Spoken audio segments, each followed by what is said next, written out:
Hey guys, welcome back to Garage Dads. I'm your host, James Peach Walker. On today's episode, we have Greg Rhodes. He tells us his stories about raising his boys and the life of being a stepdad. So kick back, grab a drink, and enjoy our chat about his experiences of fatherhood.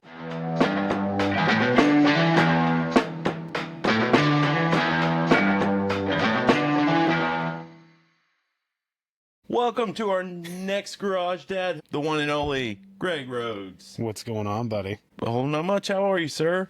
Doing well, doing well. You know, second time back here, long time talker, first time actually having to sit out. You're the inaugural video podcast. That's right. Got the video podcast in our new setup, our brand spanking new rocking chairs from 1976. Wayne's World, party on. Excellent. Well, good to have you on. Good to have you on. Just wanted you to tell some dad stories for us. I know you got some good ones, but just first thing, just give us a background on you and tell us about you and your kids and your wife and your family. Yeah, so I've got two kids from a previous marriage. Cohen is my firstborn. Cohen's 11, Cam's 7. And then with my current wife, Lindsay, we have her two boys. They're Grayson and Brantley. Brantley's 12, Grayson's 11. So we got 4 boys, and it's hectic and it's crazy and it's starting to get a little fun. Yeah. That's definitely got them in a fun age right there. Yeah, you know, they're headstrong and they're wanting to go do stuff and have new ideas, but then also at the same time, it's like, what in the heck are you guys doing? Yeah.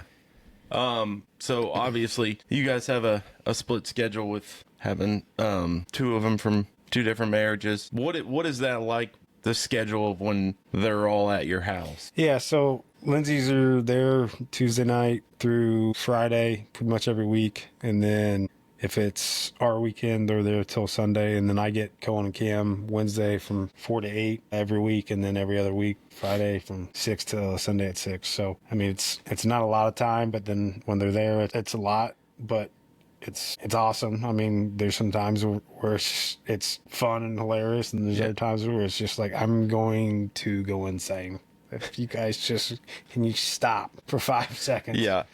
I think about that a lot. I'm like, at my weekends, I'm like, well, I can call Greg, and it depends on what kind of answer I'm going to get. Or if I'm not going to get an answer because he's, out doing something with the boys, and that's perfectly fine. So kind of just, I guess, start off telling us about year or two and how, what they're all into now, and kind of background on them. And yeah, so Cohen's the firstborn. He was born in 2014. Always kind of been involved. When I coach wrestling, I'd bring him up there, so he's in wrestling.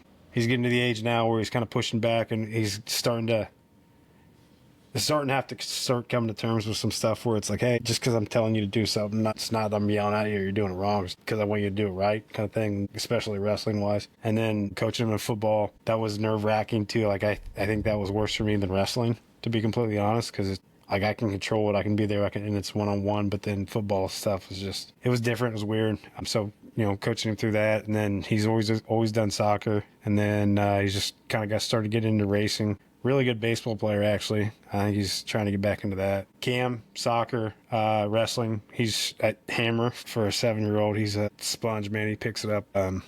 He's the one with the attitude. He's also into racing. I think he played baseball. I think he kind of wants to get back into that. But then he mentioned flag football potentially too. well, with your two, I know you said they're both into racing. What kind of racing they into? Are they in the motocross or? They're doing 4-wheelers, so they just started last year. They did the fair. We tried to get them in there a couple years, and now they're doing it, which is fine and great. Like, I want to see them do that. They did the fair stuff, and then they got into the OXR or OXCR. OXCR? Yeah, that's became such a huge thing around here. A lot of kids have got into it, and that's just it's so different. And I think Wyatt's done a lot to grow that, and my kids know Wyatt from wrestling, so I mean, I think they kind of. Yeah, we got a hometown legend here in Lynchburg. That's right. I remember that. Yeah, old Brantley Slack. He's a 2-time national champion in his age division. He would dust both of us on a 4-wheeler. Yeah, I don't want to. Definitely me. I could. Those races are like 2 hours.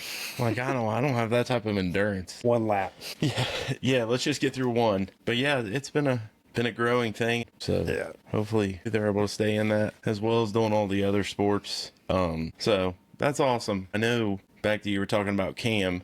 I know he had kind of a rough start to life, didn't he? Yeah, so Cam was born early, and then he had some pretty extensive surgery that had to get done. He was 9 months old, and then pretty sure he was in the hospital when he was like 18 months with croup. Like both my kids have croup bad. I had it when I was younger, so he had that, and then he's got vision problems where one eye's turned in, and he's been having to patch since he's been like 2 and was starting to wear glasses. That was tough to deal with, and then initially it's fine. Then he starts to get older, then he starts to be aware of what people are saying or focusing on, so that dealing with that. And then even wrestling this year, I had a guy come up to me, he's like, man, that kid doesn't look like much, but he's he's an animal out there. I'm like, yeah, well, Yeah. he listens, but also he looks, Yeah. he's got glasses on, he's out there and he's ham, but then he's hammering people. So Yeah, he's gonna start busting heads. Like at some point, like you stop taking that, and he will. yeah, So I know he's a tough little dude. he's got to, man. He's got 3 older brothers that Yeah. pick on him. He's got to.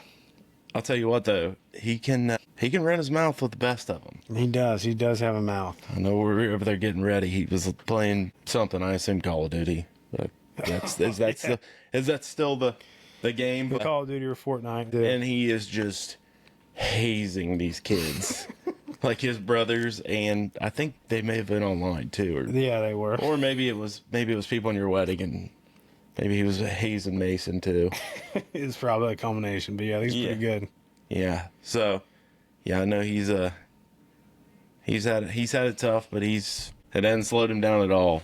And I know with Lindsay's too, it officially made you a stepdad, and that's a different dynamic to kind of tell us about a little bit about her too. Yeah, Brantley's the oldest. He's actually the smallest. He's almost him and Cam he's probably a couple inches taller than Cam, but so that's something that plays in with him a lot with a lot of stuff, I think. But not that it's bad, but he's just kind of got that chippy complex that's been happening there. So yeah, so they both played football. Brantley never wrestled. He did basketball. They did basketball this year. Baseball is getting ready to start up. And Brantley's going to run cross country, I think, this year, which is good. And I'm still trying to talk him into wrestling. He's going to be a lifetime starter at 106 if he gets after it. But so, and then Grayson's pretty much the same stuff: football, basketball, baseball, and he's more Cohen size, but he's the younger of the two. Him and Cohen are about a month apart, and it's good, but it's also like a learning situation on both sides. Like, how do you take me? How do I take you? What do I expect? What do you expect? Kind of stuff. And there's 3 preteen boys with hormones raging. So sometimes it's yes, sir. And then the other times it's wanting to rip my head off or something. Yeah. So, but you have that at any given time, and not any boy growing up didn't have that kind of experience or thoughts or mood. So it's kind of, but it is definitely changed. So they're getting up at 5:30, 5:45 in the morning. I'm driving them to work or driving them to school and courthouse. Yeah, because they don't go to the same school. Drive them there on Thursdays and Fridays pretty much every week. And their mom goes and picks them up at the end of the day there. Yeah. But yeah, it's a change for them. They lived in Courthouse with school at Trace, and then now they live in Hillsboro, and they're 35 minutes away. It's tried to, they have friends over, they go do stuff, and they're obviously going to keep going there just to try to minimize that, but then also kind of keep them all together at the same time. It's just... Yeah. I feel like that's something that would be tough, and it's like, for a good chunk of the week, I'm not even close to my friends, and having stuff to do, and I know it gets to that certain age where you're just like, I'm not hanging out with kids from that town. No way. You guys are from Greenfield? No way, buddy. Yeah, that'll be, tough for everybody having that commute, but it's probably best that they do, because tell you what, I wouldn't want them 3 rolling around together and have to run into them, because... I wouldn't want to have to deal with them all at the same school, just as a parent. Yeah. Because I feel like if there's one of them, there's going to be 3 of them, because they're all, the same grade. And the other one, when he gets up in the same building, there'll be another one coming from 3 classes down. Yeah, they would just wreak havoc. Yeah. So it's best to keep them apart from each other. I know that you said one of her boys was the size of Cohen. It was the younger one. Yeah. Tell you what, that old boy, he's getting big on you. Cohen? Yeah, he's taller than my mom right now. See, he weighed out at like 108 this year, and I think he's like 5'4", and he's going to be in 6th grade. Yeah. And I was telling him, like, I wrestled 104 in 7th grade. But I was like, dude, I was like 5'7" in 8th grade. I was like, you are almost as big as I was in 8th grade. Like, I weighed like 134 pounds in 8th Yeah. grade. And He was on a different regiment, though. You were going hard all year. Parents, your room is a wrestling room. well, that was because I wanted it. Like, but yeah, no, I mean, yeah, you're absolutely right. Like, I went from one sport to the next, to the next, to the next, and then sometimes 2 sports in a season. But at the same time, like, if I wasn't doing that, like, I probably would have been a handful. Yeah. He's a good kid, though, but he's for sure gonna come at you one day. Oh, I can't wait. I can't wait till all of them do. It's a rite of passage, but I am a little scared about that one. Yeah. That's the one that's like, I got to stay in a little bit of shape. Yeah. I was talking to my buddy I work with about that the other day, and I'm like, his kid's in 8th grade, and he's getting bigger, and I'm like, dude, he's growing on you. Like, he's starting to get a little mouthy with you. Like, it's gonna happen soon. It's a rite of passage. And he was like, everybody does it. He was like, what? It kind of gave me that. What are you talking about? Don't bring that up. I cry about that at night. He's like, no way. It won't happen. I can't, just like you just said, I can't wait. Yeah. Just stay in shape, pal. Yeah.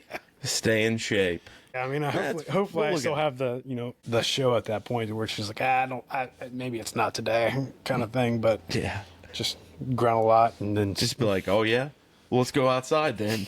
And he goes outside and you just shut the door and lock it. You're like, well, thank God he's out there. yeah, calm down. He's going to listen to this and he's going to be like, the time is now. He's got a calendar already at home. He's just circling dates. The time is now. He steps on the scale and he's like, all right, you're Well, ready. oh, I feel like all rules are off the table for the dad because you're like, I'm not losing this. I'll do whatever I have to.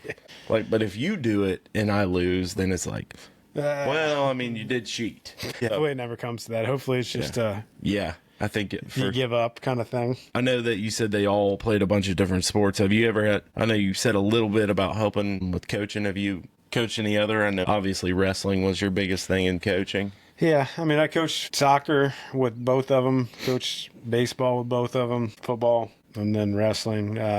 So, I mean, pretty much anything they do, like, I'm always willing to go do it and help out. And it's also extra time for me to kind of be with them throughout the week. Yeah. So, always looking for that. But heck, even if it was basketball, I think I can figure it out enough. I mean, I played a little bit, but Yeah. so, I mean, I generally enjoy doing that, even if it's not my kids. Like, it's just like, I like kids that want to learn and want to be coachable. Like, Yeah. and a lot of sports and a lot of stuff that I've done, even with the high school, youth, middle school for the last, 14 years or whatever. It's just, sometimes there's kids that need the sport more than you need Yeah. the kid. Yeah.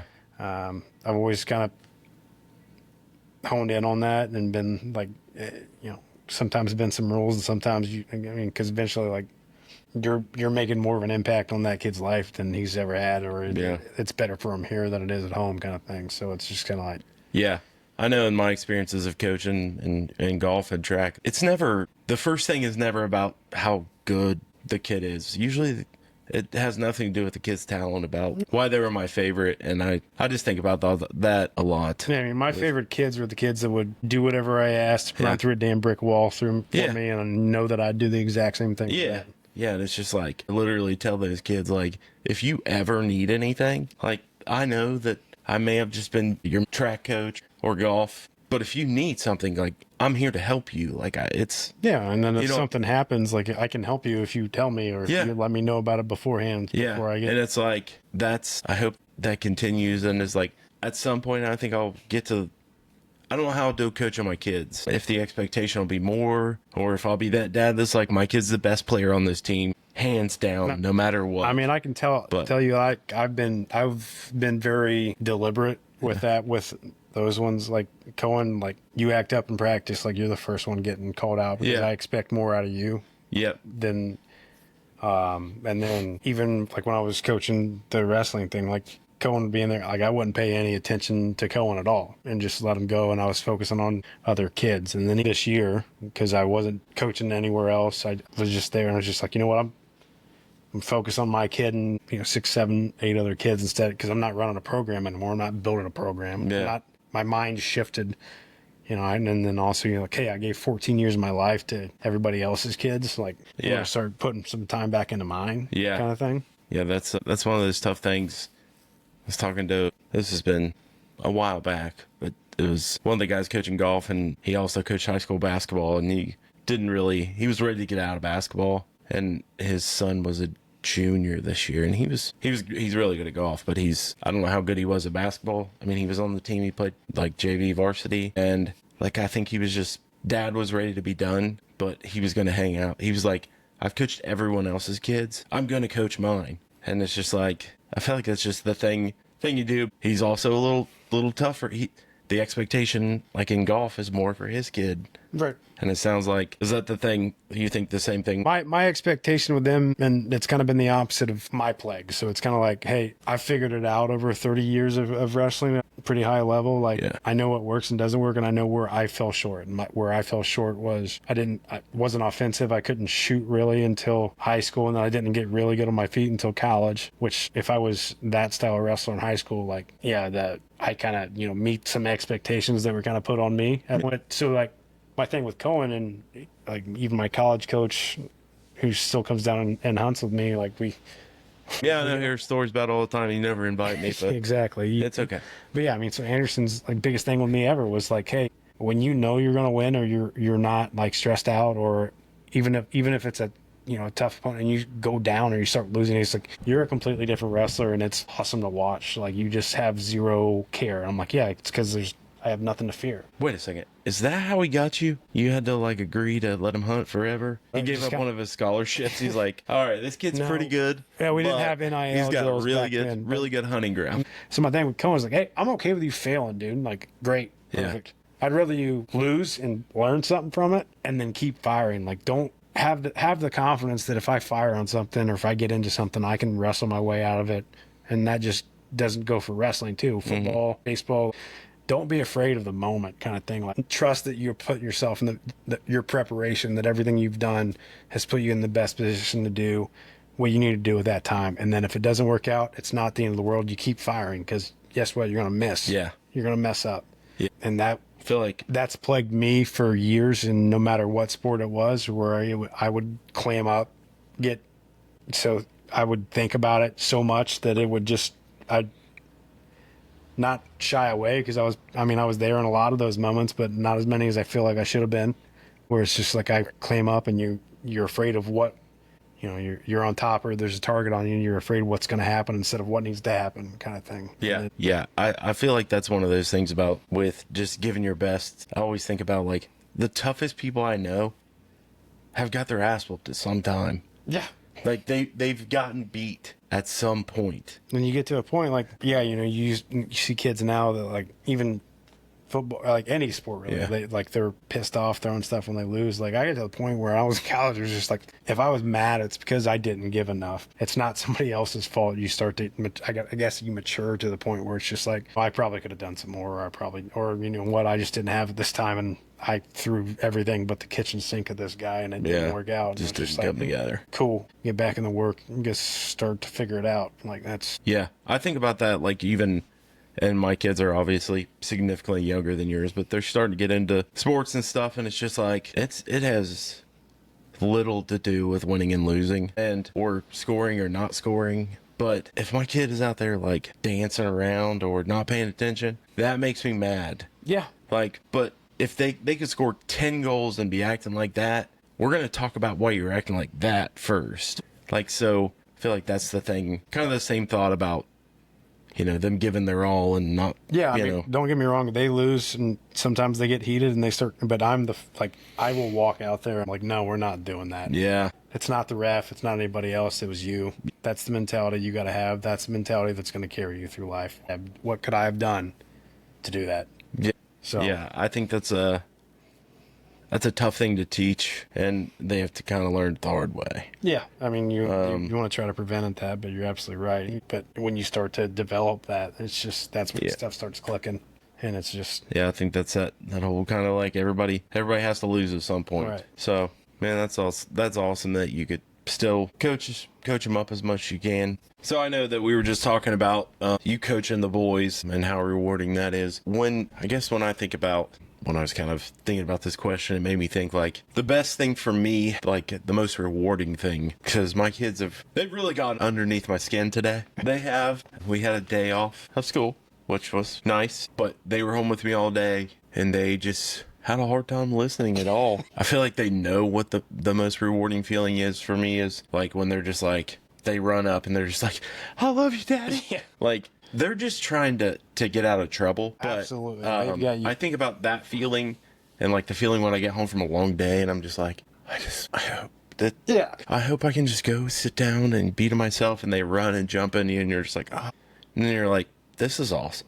Yeah. Like, I forget about how bad the day was before. What would you say is your most rewarding moment? It's pretty much the same thing, like coming home, like, hey, and it comes in spurts because it's different now that there's 4 of them, right? Yeah. But it's like, hey, you want to throw a football with me? You want to throw or play basketball? You want to throw baseball, whatever. And then also at the same time, there's days when you come home and it's just like, and there's, you go pick 2 up, you get home, there's 2 of them there, and then it's, hey, I want to go fishing, I want to go, and then it's 3-4 different things at the same time that require your attention, and it's just, no, we can't do that, and then it gets to kind of be too much. But yeah, I mean, like, it's just, bottom line, could be doing nothing at home, everybody's doing something, it's, hey, you want to go throw football, or you want to go throw baseball, or you want to go do this, and it's just like, yeah, let's go. Yeah, you're like, man, I didn't have energy to do all that stuff your mom asked, but yeah, absolutely. I'll for sure go through football. You want to go hunting in the morning? Yes, we will go hunting in the morning. Yeah. We'll get up at 4. Yeah.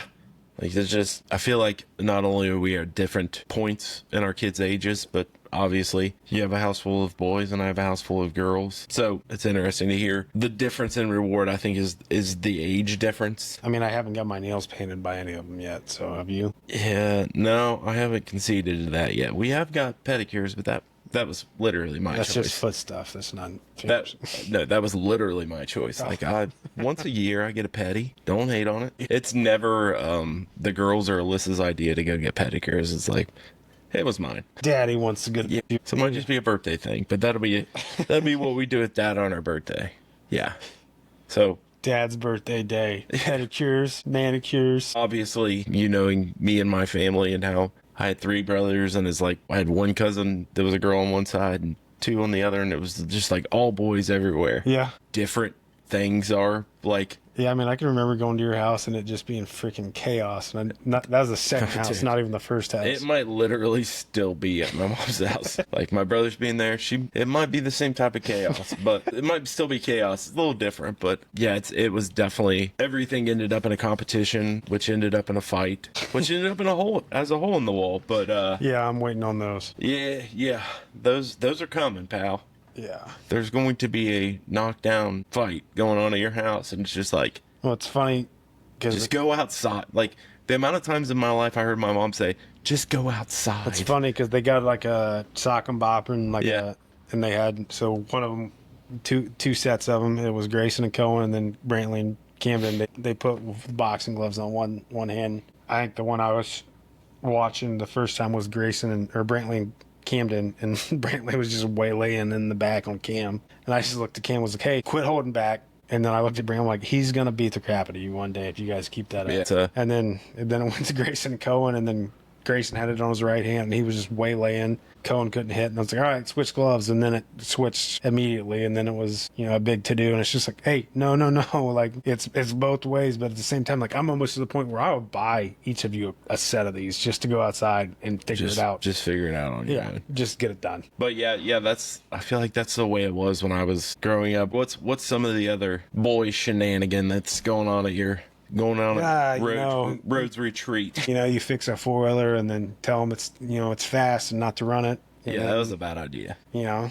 then next thing you know, it's been rolled once, and then another kid comes and gets it 20 minutes later, and then he's hobbling after putting it up, after having it for 10 minutes, and then it's, oh yeah, well, he went over the handlebars and rolled it and broke the brake off it, and then no one wants to tell you about it. And then it's the scooters that are out. Well, the chain fell off that. Well, how did it fall off?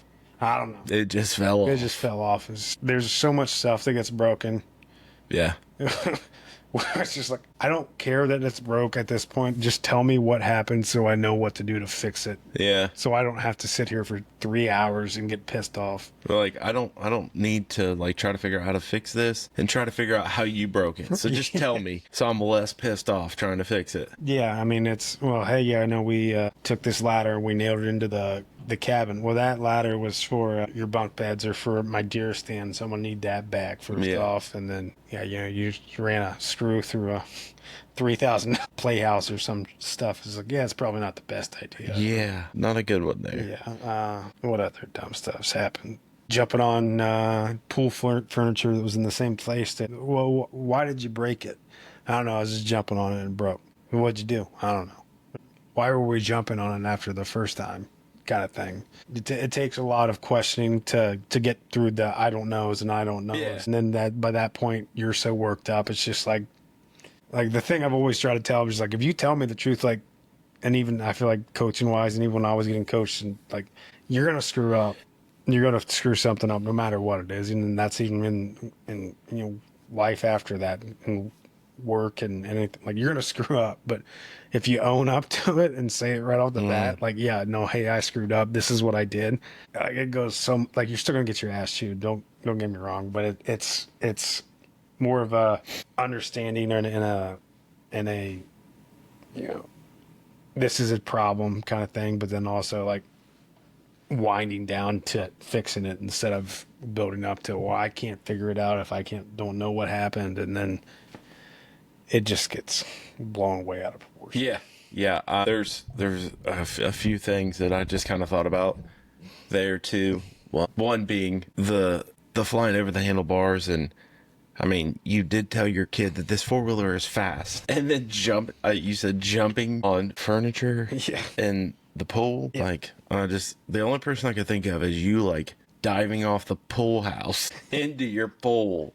Like, Yeah, they get it. yeah. I feel like that's just the difference. Yeah, you sit Like, back and look at it a lot, and it's like, it wasn't that bad. And then it was like, it was probably that bad. Yeah, you're like, oh, yeah, that's why my dad was this mad. Because I'm this mad. Well, so like, why would you do that? So I started a fire in the burn barrel. This was this week, and this is Wednesday. The boys are all there. Then they come. I'm messing with the puppies. Lindsay's like, the barn's on fire, and I am running out the door. And then it wasn't the barn, but there's railroad ties behind it. But that had caught on fire. And so we're out there putting it out. My mom came up there and said, well, at least it's not the field. Your grandpa burnt down the field. Are the boys into anything else? I know Lindsay's boys, Brantley Grayson, into anything? I mean, other than Fortnite and Oculus, other than that, that's pretty much all of their hobbies at this point. What's the Fortnite and what else? The VR headset stuff. I don't know. I sound old. I sound like I didn't know. I was like, what did he say? I couldn't hear kids it. in those Ataris. Yeah, no, Them it's game boxes. some. I thought you said Hockey League, to be honest with you. I was like, oh, that's kind of cool. Yeah, that would be sweet, but that's a lot of driving, I feel like.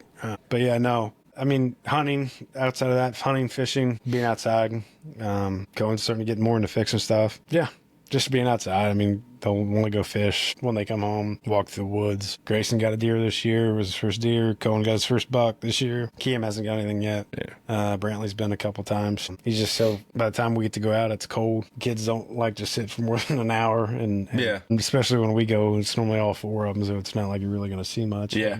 So you just having the time of your life. You're just like, they're loving it, and you're like, shut up. Quit moving. But they're just like, we'll talk about this forever. Yeah. We don't really care about shooting a deer, but yeah, what was that? That was a bird, but it's gone now too. Yeah, you scared that off as well. And I'm glad that they all get along, because like I said, it's going to be hectic when they they have their moments where they pick and choose on who they want to beat up on at the time, but all in all, I think they're a pretty good, well knit group. First thing my kids say when they get the car, the boys there, it's a good thing. Yeah, they look forward to that. It's like that at some point they'll act like they're tired of each other, but they'll also be like, if they weren't there, they would be like, well, when are they coming back? Yeah, what are we gonna do?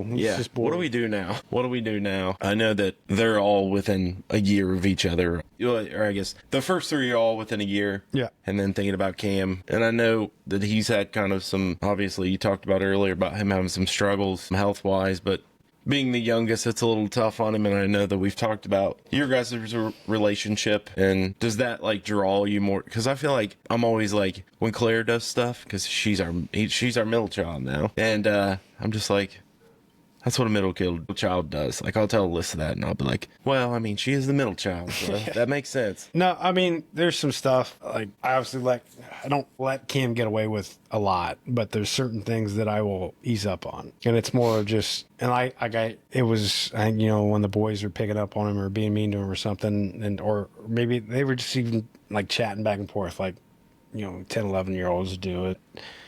So, like, I got pretty upset over him with it, and I said something to Cohen about it when he was up there with him. I was like, dude, that's your brother. Like, that is your little brother. Yeah. You should be ready to fight anybody over top of him. I was like, you got to think, Cohen, how old is he now? And this was like I was like, he's 6, Cohen. Like, if he wants to be with me or this, it's like, I'm going to let him, because guess what?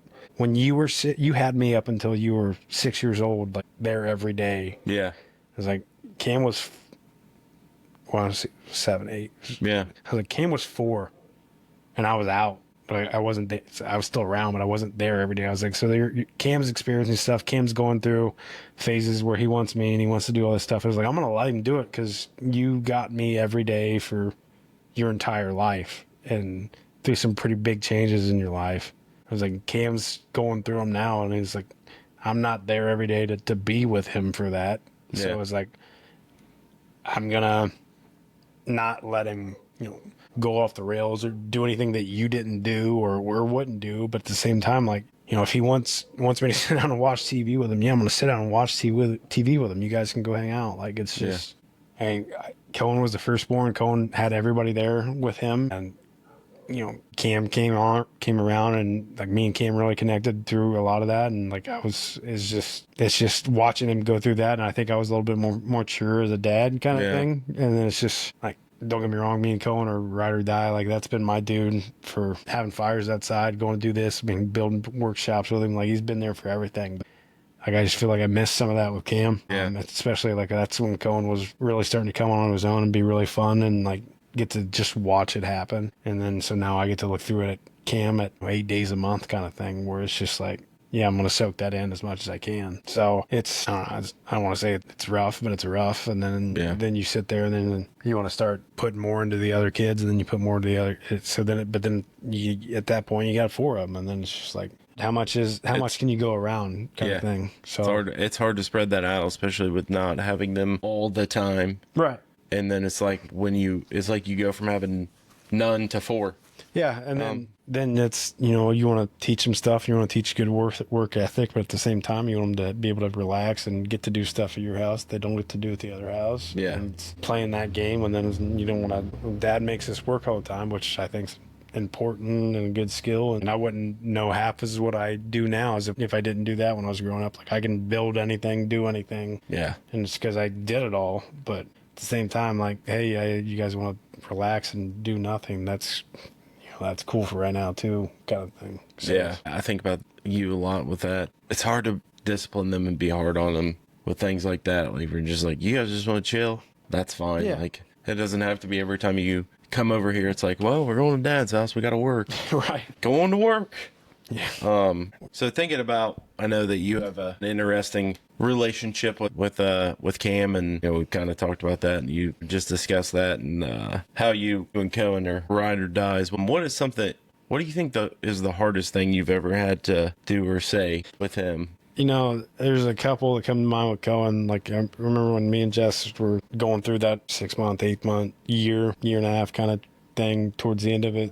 Him going to Jess's parents' house to go swimming, and then, having to ask, like, I was working on something in the house, and then, like, have him come up, hey, we're going to go swimming. Can you come, Dad? So that was one where I was just like, yeah, I don't know, buddy, kind of thing. And then I had to sit there and like screw this, I'm going over there kind of thing. The other one being like when I finally was leaving the house kind of thing. Like, so, having to go into, Cohen's room and have Cohen and Camden in there, and then sit there and just be like, hey, I'm not going to be around all the time or as much as I want to. And, I'm just going down the street or whatever, but like, I'm not going to be here kind of thing. And then having to sit there and look both of them in the eyes for that. And then Cohen kind of knew what was going on, but Cohen was, Cam was too young to know anything, know any better. And it was just kind of like, oh, okay. And then, dealing with picking them up or letting them go from that time on kind of thing, where like the first year was like a complete meltdown. Like, I don't want to go, like leaving me kind of thing. Yeah. So that was tough. Having a kid that doesn't, like, kicking and screaming, not wanting to leave to go get in the car, and you have to sit there and like try to. Yeah. So it's just because he was young, so they didn't know that, and they get it now. Like, they know their schedule more than I do. Yeah. But dealing with that, where it's just like, buddy, you have to go kind of thing, like that'll tear you up. Yeah. Yeah. Yeah. I definitely kind of always think, feel for you on that. And it's like, that's never going to be easy, and how hard that has to be. And it definitely, I mean, sounds like the relationships hopefully are fair. Yeah. And that, and it's just like, at the end of the day, you just got to put everything else away and just realize, I'm doing this for my kids. I guess that kind of, leads me into the next thought of, like, in that situation for Cohen, it's like, you have to leave, and he's the oldest man in the, at that point, he's the man of the house. And like, did you leave him with any? I did. I've had, not really then, but I've had various conversations, like even the Kim going back to like, hey, that's your brother, like that. Yeah. But I've had like hey, you need to look after him, look after the house, look after Chief. Yeah. Like, because you're it, dude. Like, and he mows the grass, he does all the other stuff there, which,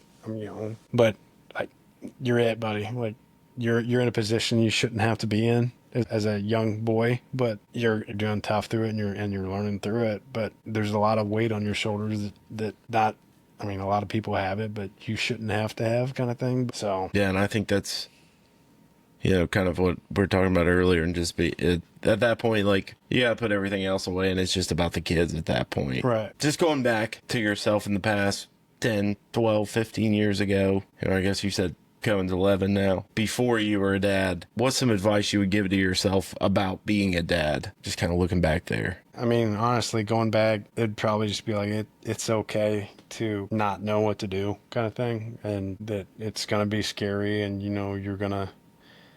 there's going to be some stuff that's going to hit you in the face, for lack of a better term, but like, stick with what got you to this point, kind of thing. Like, you're a tough dude. Like, you keep your head down, keep moving, and it's all going to work out in the end, buddy, kind of thing. Yeah.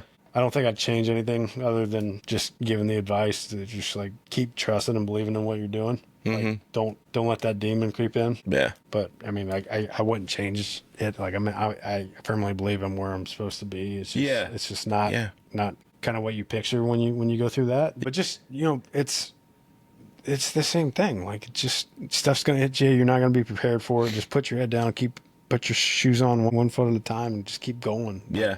Don't quit. Don't give up. You'll find a way, kind of thing. And then the dad stuff is just like, you're going to be put through hell. It's lack of a better term. Like, it's a rite of passage. It's not, whether it's dads or moms, it's raising kids, and it's not always sunshine and rainbows. It's where you're learning how to be an adult. Yeah.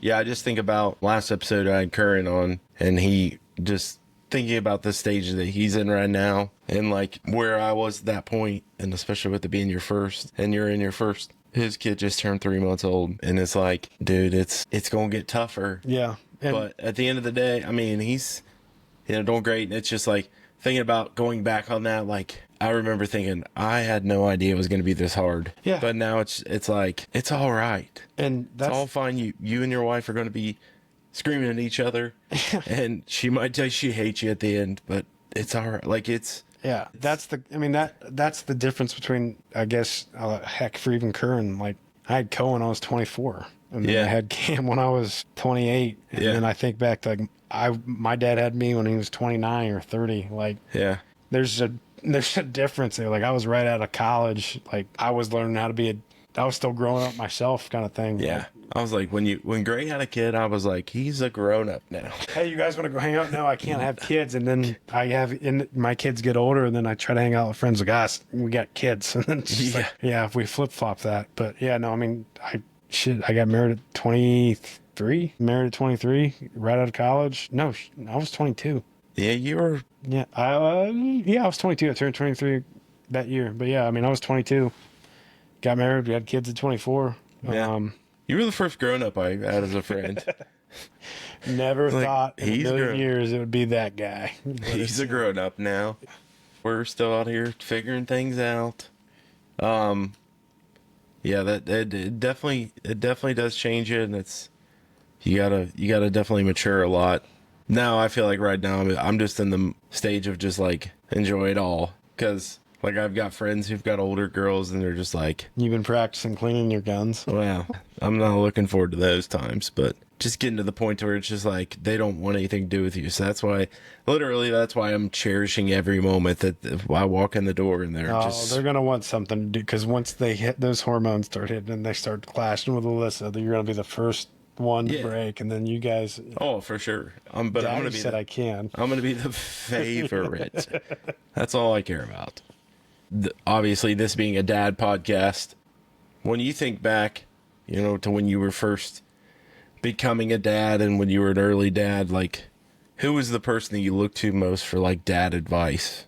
I mean, it's my dad. I mean, there's a lot of stuff that as I got older and still, we still get into it now. Yeah. Looking back at my dad and his dad, that, I had You're the same person. yeah, It's the privilege, same- like, he's just like complaining that grandpa ran into the back of the house or knocked this out. And then now I'm dealing with, dad moving a building and he almost ripped a fence down, or he poked a hole through through a building with the porks. And it's just like, what? I even told him the other day, I was like, you would have been calling him every name but the book. And I'm just sitting here shaking my head, so learning through that, and that especially as I get older and, now that I'm there, I do hang out with him more. It's still not a lot, but it's just, I'm introverted. I have to be alone to kind of recharge. So like being around people, but like being out and fixing everything. Like the reason I know how to fix everything is because I got my butt up at 7:00 on Saturdays, and I was mowing yards and changing brakes and building buildings, and I'm pretty I could build this garage for you. Like I could do it, and it's not because of it's because that's what I learned from my dad. So like I'm trying to do that, and there's some things I'm changing with being more of the, I don't know, I was always afraid to mess up kind of thing, and then that carried over into like I said before, like the sports stuff. But I want my kids to like challenge and to keep going, but then also at the same time like, hey, don't do that to me kind of thing. But like the stuff I'm instilling in them is own up to it. If you're sorry, be sorry kind of stuff. Be able to fix it, help people out. If somebody asks for you, don't yell what from the other room. Get up and go see what they wanted kind of stuff. So, I mean, in all reality, it's more or less how I grew up. It's like, I'm pretty successful where I'm at. Like, I'm not killing it, but I'm killing it. yeah, I'm killing it. But no, there's a reason I can do some of the things that a lot of the stuff I Greg, can do. just tell us what you make. But I always feel like with you and your dad, it's just like I think they love each other. It's like It's and not. you're a always well-used like word. you're always like you guys both like you're the same person, and you just take the same person and the same person, and you guys just do this. But I think at the end of the day, it's just like God. I think about that, and you're like, God, I like that. I love that old man. He pisses me off, but like that's who I look up My to. favorite thing now is that we're start to do something, and then I'll be like, why would we do that when we can do this? And then it's almost like a voice of reason now, and I'm just like, yeah, I was saying the same shit 10 years ago, but I'm doing it now. I'm in this seat now. I'm the captain now. Yeah, that's awesome. I'm glad that you guys have. I know that things weren't super close there for a while, but now they've came back, and I'm glad to see. Yeah. And cherish those moments, because I'll be the first to tell you they're not forever, but I'm glad that you guys rekindled everything. And Yeah. I mean, we just need to start getting you to auctions on Saturday mornings. Yeah. Have to get you to the auctions. I haven't been to one in a while. I'm gonna have to get him out. Yeah. We He need needs to that- buy something he doesn't need. We need that rig? Nah. We'll take all of them. He's like, so you say you want 10 grand for that? I'll give you How about $2,500 right now. And He's like, throw how about I me buy in. all 10 of them at $2,500 a piece? You got any calendars? Yeah, You got pins. I know you do. we'll take those too. And he sells them for 10 times as much. What about any of those unused tickets you guys got? Oh, gosh. That's what we love about you, Big Don. I know you're listening. He better be listening. Now, what happens if I come pick them up in my trailer? My son will be there to pick him up. He'll load them. $1,000 a piece. If you take off $1,000 a piece, you don't have to do it. And we had about 75 round bales, and I bet he sold every one of them in 3 days. And then it was just, hey, there's guys coming. He needs 18 bales. And then I'd start pulling these bales out, loading them, and then 3 more trailers would pull up. And then he's like, yeah, these guys get 6 and 2. Tell them we got some squirrel barrels if they want in there too. You'll get them down. They're up on the Yeah. 3rd stories. The elevator ain't working because I sold it. Dude, this guy pulled in with like a 30-foot trailer and a squatted Chevrolet with bald tires, and he got stuck on the ice. And I'm like, this is going to be good. And he locked his trailer, 2 axles were locking up. I think they got 20. He's in your driveway. They had me push the back into the trailer in with the Bobcat to get it to latch. Jeez. And it slipped, and I thought it was coming back and hit me in the face, but it actually clicked in the hole, which was luckily. We'll make it fit. Like that's the famous last words. So Yeah, I mean, I had my owner of my company came over and he was looking at dogs, and my dad saw him outside, and he was trying to tell me to get him to buy 4, one for each of his kids that was with him instead of just one. that's definitely a fun fact that you love your dad. Before we do our wrap, last question I got for you. When you're dead and gone, how do you want your kids and grandkids one day? How do you want to be remembered as a dad? Just somebody that was there and somebody that never quit. I mean, that's what I've kind of embodied myself on. I don't care what situation I've been in. I can't think of anything where I've just quit. Like there's that does not exist in me. Like if there's an issue, a problem, like I want to figure it out. And I want that to kind of be like the lasting kind of, I didn't rest on anything. I don't want to say nothing was good enough because that's not what I was trying to say, but it's more or less like I can always make something better. I can always do something. I can always do, or I'll figure out a way. Like nothing you put in front of me that I won't endure or I won't be there for. And I hope that just carries it down. Like I don't want to say that's an important characteristic, but I mean that's being man enough to own that stuff and to realize who you are as a person and to like know yourself. Like I guess if they just take that, like if I can pass that on to them. Yeah, I definitely think that's a strong message, and just kind of that's I think going to be our standard last question of our show. So that's definitely a powerful message and how you want to be remembered. Yeah. So, Greg, thanks for coming on the Garage Dads podcast, sharing your story, coming all the way down here, and giving a little bit of your Saturday night. So, thank you, and we hope in the future you'll come on again. We'll maybe do some different segments. I know you have some different perspectives. All right, so thanks for everybody for tuning in to Garage Dads. Thank you, Greg. We sure do appreciate you. Tune in next time. We'll see y'all. Peace.